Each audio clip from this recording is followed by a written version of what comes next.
We're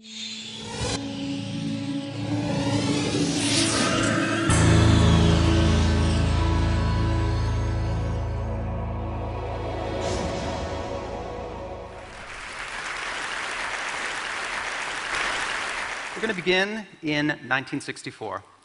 Bob Dylan is 23 years old, and his career is just reaching its pinnacle. He's been christened the voice of a generation, and he's churning out classic songs at a seemingly impossible rate.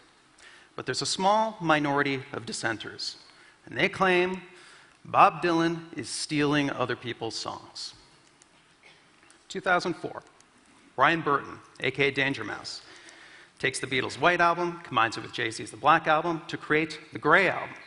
The Grey Album becomes an immediate sensation online, and the Beatles record company sends out countless cease and desist letters for unfair competition and dilution of our valuable property. Now, the Grey Album is a remix. It is new media created from old media. It was made using these three techniques: copy, transform, and combine. That's how you remix. You take existing songs, you chop them up, you transform the pieces, you combine them back together again, you've got a new song, but that new song is clearly comprised of old songs. But I think these aren't just the components of remixing. I think these are the basic elements of all creativity. I think everything is a remix, and I think this is a better way to conceive of creativity. All right, let's head back to 1964, and let's hear where some of Dylan's early songs came from. I'm going to do some side-by-side comparisons here. All right, this first song you're going to hear is Nottingham Town. It's your traditional folk tune. After that, you'll hear Dylan's Masters of War. In Nottingham Town, not a soul would look up, not a soul would look up, not a soul would look down. Come, you masters of war, you that build the big guns, you that build the death planes, you that build all the bombs. Okay, so that's the same basic melody and overall structure. This next one is The Patriot Game by Dominic Behan. Alongside that, you're going to hear With God on Our Side by Dylan.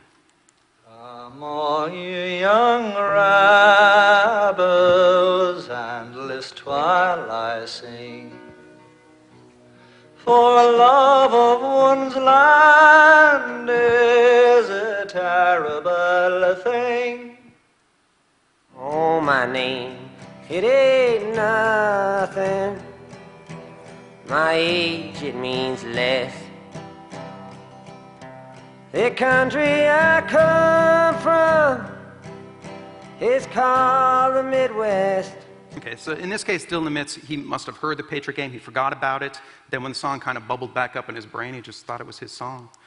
Last one, this is Who's Gonna Buy Your Ribbons, another traditional folk tune. Alongside that is Don't Think Twice, It's All Right. This one's more about the lyric. It ain't no use to sit and sigh now, darling, and it ain't no use to sit and cry now. Well, it ain't no use to sit and wonder why, baby, even you don't know by now. And it ain't no use to sit and wonder why, baby, it'll never do somehow. Okay, now there's a lot of these.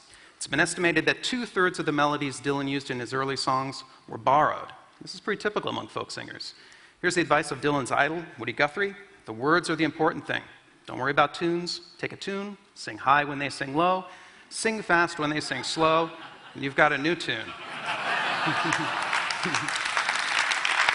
And that's what Guthrie did right here, and I'm sure you all recognize the results.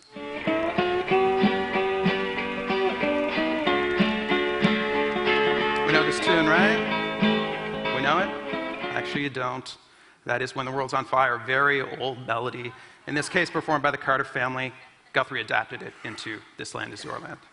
So, Bob Dylan, like all folk singers, he copied melodies, he transformed them, he combined them with new lyrics, which were frequently their own concoction of previous stuff. Now, American copyright and patent laws run counter to this notion that we build on the work of others. Instead, these laws and laws around the world use the rather awkward analogy of property.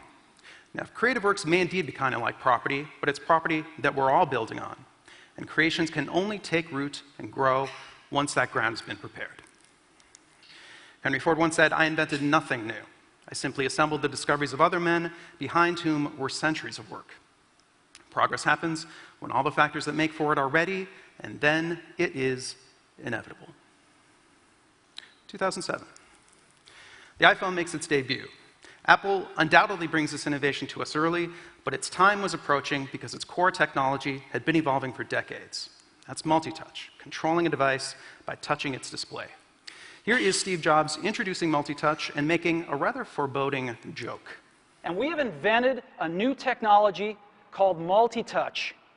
You can do multi-finger gestures on it, and boy, have we patented it. Yes. And yet, here is multi-touch in action. This is at TED, actually, about a year earlier. This is Jeff Hahn, and I mean, that's multi-touch. It's the same animal, at least. Let's hear what Jeff Hahn has to say about this newfangled technology. Multi-touch sensing isn't completely new. I mean, people like Bill Buxton have been playing around with it in the 80s. The technology, isn't the most exciting thing here right now, other than probably its newfound accessibility. So he's pretty frank about it not being new. So it's not multi-touch as a whole that's patented, it's the small parts of it that are. And it's in these small details where we can clearly see patent law contradicting its intent to promote the progress of useful arts. Here is the first ever slide to unlock. That is all there is to it. Apple has patented this. It's a 28-page software patent, but I will summarize what it covers. Spoiler alert. Unlocking your phone by sliding an icon with your finger.